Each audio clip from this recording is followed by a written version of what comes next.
There's an article Fritzy passed on to me from Outsports. Sid Ziegler, who does a lot of their great work, did an interview with Ryan O'Callaghan, the former Patriots Chiefs offensive tackle. And it talked about Ryan coming out as gay. And then you start to read the story, and there's a whole lot more to that story than just Ryan coming out as gay. There's depression, drug use, suicidal thoughts, just dealing with your sexuality.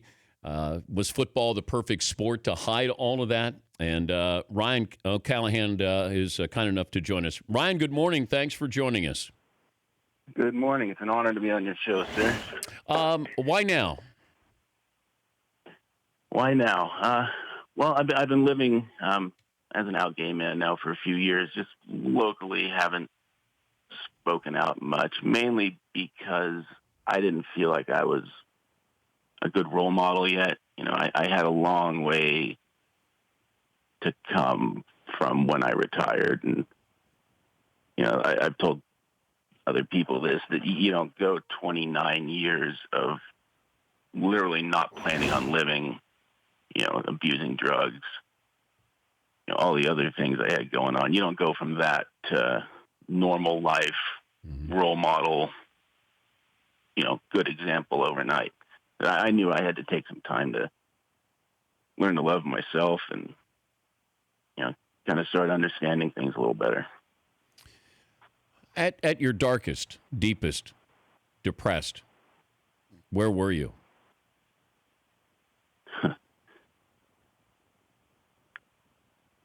My darkest days were in Kansas City. After I went on injured reserve, I knew my plan was coming to an end as far as football, and it gets pretty dark. You know, when you're going through it, you think it's the end of the world, and it's.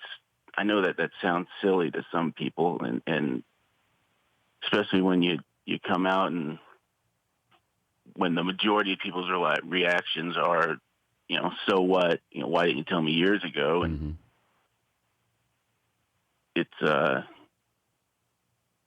you know, I'm in a much better spot now. Hopefully I can do a lot of good for a lot of young people out there. You were sabotaging yourself. Did you hate yourself, or that you just couldn't be yourself? Like you had to hide this?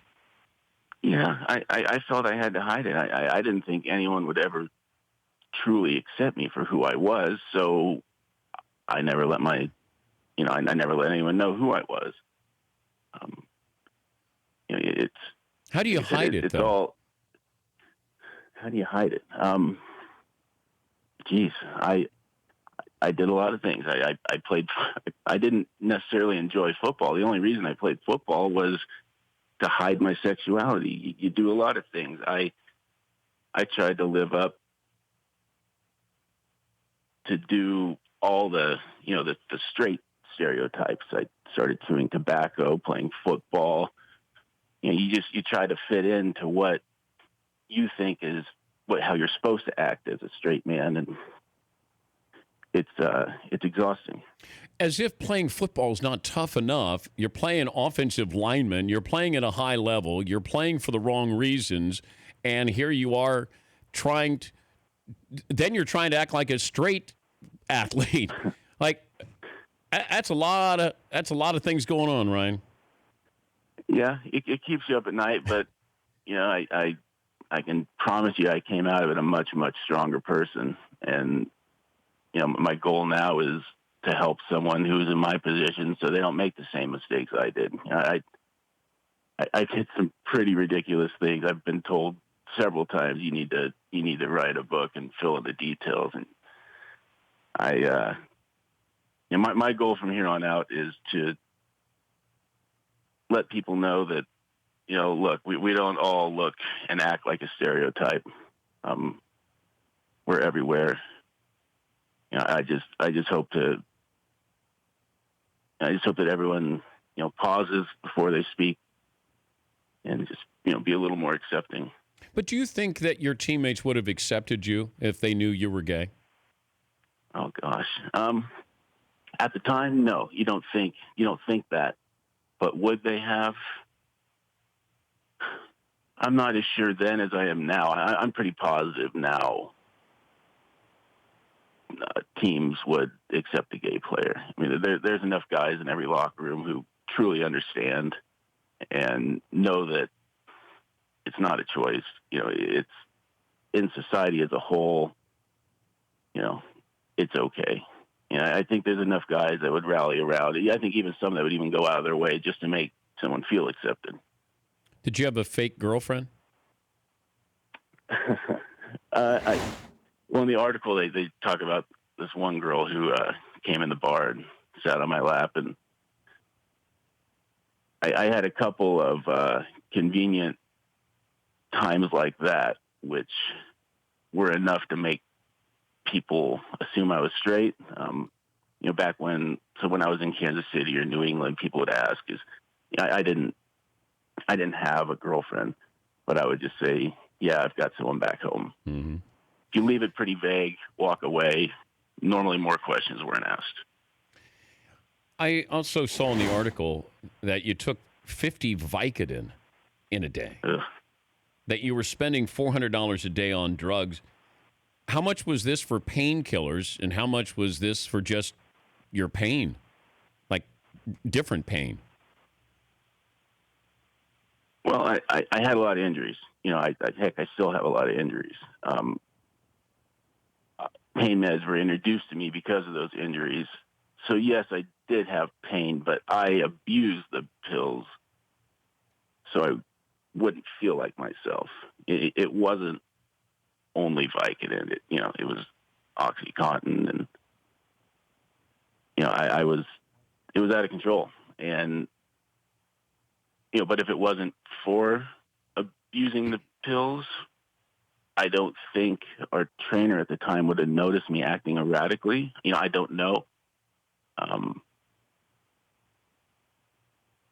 How did you get? I'm glad he recognized the problem. How did you get these painkillers?